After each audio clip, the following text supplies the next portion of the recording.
Hello बच्चों, हमारे पास क्वेश्चन है।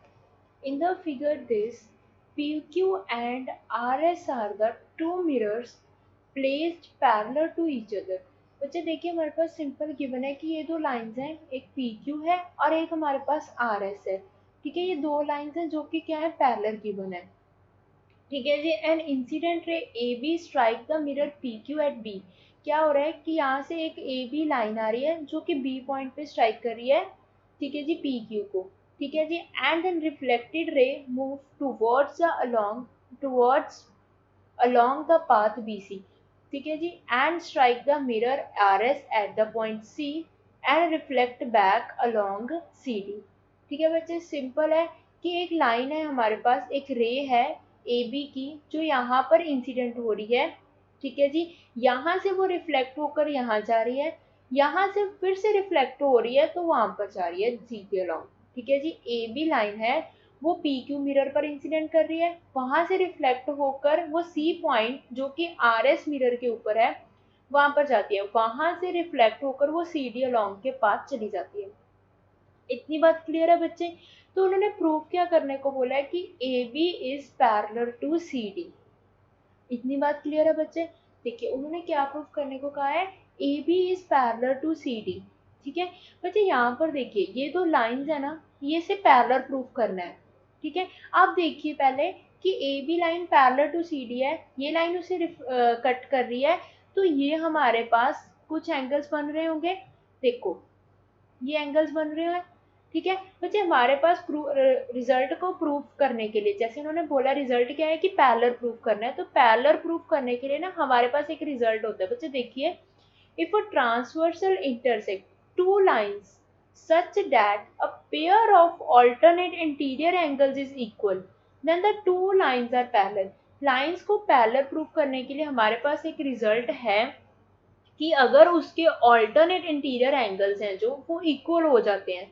बच्चे देखिए, तो ये वाले जो एंगल्स हैं वो ऑल्टरनेट इंटीरियर एंगल्स बन रहे हैं। ठीक है जी। तो अगर ये मैं प्रूव कर दूं कि ये दोनों एंगल्स अगर इक्वल हैं तो लाइंस ए बी जो है वो सी डी के पैरेलल हो जाएगी। इतनी बात क्लियर है? सो बेसिकली हमें प्रूव क्या करना था, A B is parallel to C D. इसके लिए हमें प्रूव क्या करना पड़ेगा, वेरी सिंपल, कि जो एंगल ए बी सी है, एंगल ए बी सी है, वो इक्वल टू किसके है, एंगल बी सी डी के है। एंगल बी सी डी के है। तो अगर हमने ये प्रूव कर दिया कि ये दोनों बराबर इक्वल है, तो हमारे पास ऑल्टरनेट इंटीरियर एंगल्स यहाँ से इक्वल आ जाएंगे। तो ऑल्टरनेट का जो हमारे पास थ्योरम है उससे प्रूफ हो जाएगा कि A B is parallel to C D. ठीक है बच्चे, तो हमें प्रूफ करना था कि A B is parallel to C D. उसके लिए हम ये प्रूफ कर रहे हैं कि ये जो ऑल्टरनेट इंटीरियर एंगल्स हैं वो इक्वल हैं। सो बेसिकली हमारा पर्पस क्या रहेगा कि ये दोनों एंगल्स को हमने इक्वल प्रूफ करना है। इतनी बात क्लियर है बच्चे? चलिए अब हमारे क्वेश्चन की तरफ चलते हैं दोबारा से। क्वेश्चन देखो क्या है कि पी क्यू आर एस हमारे पास मिरर थे, दो पैरेलल पड़े थे। ठीक है जी। An incident ray A B strike the mirror P Q at B. क्या हो रहा है कि ये वाली लाइन इसके ऊपर स्ट्राइक कर रही है बी पॉइंट पे ऊपर। Then reflected ray move towards the long path B C. तो क्या था हमारे पास कि एक लाइन जो ए बी रे है वो यहाँ पर इंसिडेंट करी और यहाँ पर वो रिफ्लेक्ट करेगी, इस डायरेक्शन में वो रिफ्लेक्ट करेगी। ठीक है जी। तो हम क्या करते होते हैं कि यहाँ पर हम एक नॉर्मल ड्रॉ कर लेते होते हैं। ऐसे ही होता है हमारे पास, फिजिक्स का जो लॉ होता है उसके अकॉर्डिंग क्या होता है कि यहाँ पर हम एक लाइन ड्रॉ कर लेते हैं, नॉर्मल ड्रॉ कर लेते होते हैं। ठीक है जी। तो ये वाला जो एंगल होता है वो क्या होता है, उसका इंसिडेंट एंगल होता है, और ये वाला जो एंगल होता है वो क्या होता है, उसका रिफ्लेक्टेड एंगल होता है। ऐसे ही होता है। सेम वे अगर दोबारा दूसरे मिरर की तरफ चलते हैं, देखो ये वाली जो रे है वो इसके ऊपर इंसिडेंट कर रही है, इसके लिए ये वाली रे रिफ्लेक्टेड थी, बट अगर इस मिरर के ऊपर वो इंसिडेंट कर रही है तो इस मिरर के लिए वो क्या बन गई, एक इंसिडेंट रे बन जाएगी। ठीक है जी। सेम भी हम क्या करते हैं, नॉर्मल ड्रॉ कर लेते होते हैं। तो इसमें क्या होता है कि ये वाला एंगल जो बनेगा वो क्या बन जाएगा, इंसिडेंट एंगल, और ये वाला जो एंगल है वो क्या बन जाएगा हमारे पास, रिफ्लेक्टेड एंगल। इतनी बात क्लियर है? इतनी बात क्लियर है बच्चे? बच्चे देखो, अब हमारे पास लॉज ऑफ रिफ्लेक्शन होता है, जो लॉ ऑफ रिफ्लेक्शन होता है वो क्या होता है, angle of incidence is equal to angle of reflection. इतनी बात क्लियर है? हमारे पास क्या होता है, हमारे पास क्या होता है, angle of incidence is equal to angle of reflection. बच्चे इस डायग्राम में देखिए, इंसिडेंट एंगल कौन है, एंगल 1, रिफ्लेक्टिव एंगल कौन है, एंगल 2। सो हमारे पास क्या आ गया कि angle 1 is equal to what, angle 2। Angle 1 is equal to angle 2। ठीक है बच्चे, लॉ ऑफ रिफ्लेक्शन। ठीक है जी, सेम भी दूसरे मिरर की तरफ देखिए, यहाँ पे इंसिडेंट एंगल कौन है, एंगल 3। रिफ्लेक्टेड एंगल कौन है हमारे पास, एंगल 4। सेम भी angle of incidence is equal to angle of reflection. तो हमारे पास यहाँ पर क्या आ गया कि एंगल 3 है वो इक्वल टू किसके है, एंगल 4 के। बच्चे इतनी बात क्लियर है आपको? ठीक है जी, हम इसे अपने इक्वेशन नंबर 1 ऐसे पुट करके रख लेते हैं। तो हमने बेसिकली यहाँ पर अभी एक ही रिजल्ट यूज किया, डेट इज की लॉ ऑफ रिफ्लेक्शन क्या होता है, angle of incidence is equal to angle of reflection. उससे हमारे पास क्या आ गया कि angle 1 is equal to angle 2 और angle 3 is equal to angle 4। इतनी बात क्लियर है? नाउ बच्चे देखो, हमने यहाँ से एक नॉर्मल ड्रॉ करना होता है। हम क्या कर रहे हैं कि इस नॉर्मल को हम थोड़ा सा एक्सटेंड कर लेते हैं। ठीक है, ये इस मिरर के ऊपर आ जाएगा। ठीक है जी, अगर मिरर के ऊपर आ गया तो ये नॉर्मल है तो परपेंडिकुलर उसमें होगा, तो ये 90 डिग्री का एंगल बना देगा प्लेन के साथ। ठीक है, सेम भी हम इसको अगर एक्सटेंड कर देते क्योंकि ये नॉर्मल है। ठीक है जी, तो ये दूसरे मिरर के साथ भी क्या बना देगा, 90 डिग्री का एंगल। इतनी बात क्लियर है? इतनी बात क्लियर है?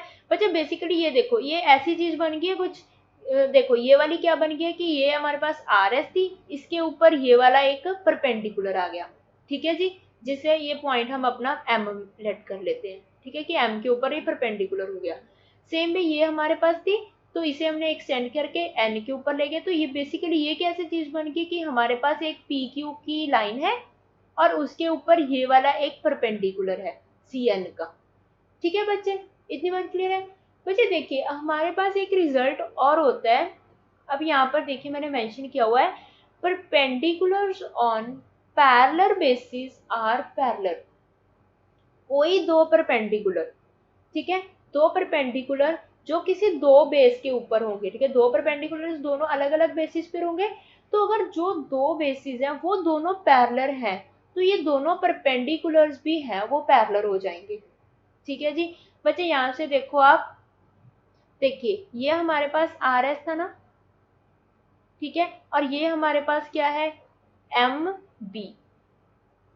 ठीक है, ये हमारे पास पी क्यू था, ये हमारे पास था एन सी।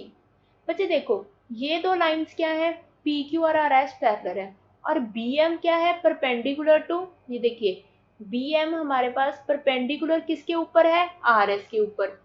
बी एम किसके ऊपर परपेंडिकुलर है, आर एस के ऊपर। सेम भी वहां पर देखिए, जो सी एन है वो परपेंडिकुलर किसके ऊपर है, पी क्यू के ऊपर। ठीक है जी, जो उनके बेस है, सो बी एम और सी एन दो परपेंडिकुलर है, उनके दो बेस कौन से बन गए, R S and P Q. और हमारे पास ये गिवन ही है कि आर एस और पी क्यू क्या है, हमारे पास दो मिरर्स हैं जो पैरेलल पोजीशन में ही हैं। ठीक है जी, तो ये हम यहाँ पर अगर ये प्रॉपर्टी यूज करें तो ये हमें क्या इम्प्लाई कर जाएगी कि हमारे पास बी एम है वो पैरेलल टू किसके आ जाएगा, सी एन के। इतनी बात क्लियर है बच्चे आपको? कोई भी अगर दो हमारे पास ये बेस हैं, दोनों बेस हैं जो वो पैरेलल हों, तो उनके ऊपर जो दो परपेंडिकुलर्स बन रहे होंगे वो दोनों परपेंडिकुलर्स भी आपस में क्या हो जाएंगे, पैरेलल हो जाएंगे। इतनी बात क्लियर है बच्चे आपको? चलो देखिए, अभी हमारे पास ये रिजल्ट आ गया कि बी एम जो है वो पैरेलल टू किसके है, सी एन के। इतनी बात क्लियर है बच्चे? B M is parallel to C N. बच्चे अब देखिए, सिर्फ ये वाला रेक्टेंगल कंसीडर कीजिए। ठीक है, इसमें ये दो लाइंस हैं वो पैरेलल पड़ी हैं, और ये लाइन इसको कट कर रही है। ये सेम भी ऐसे ही बन जाएगा। ये एक लाइन है बी एम की, और ये हमारे पास लाइन है सी एन की।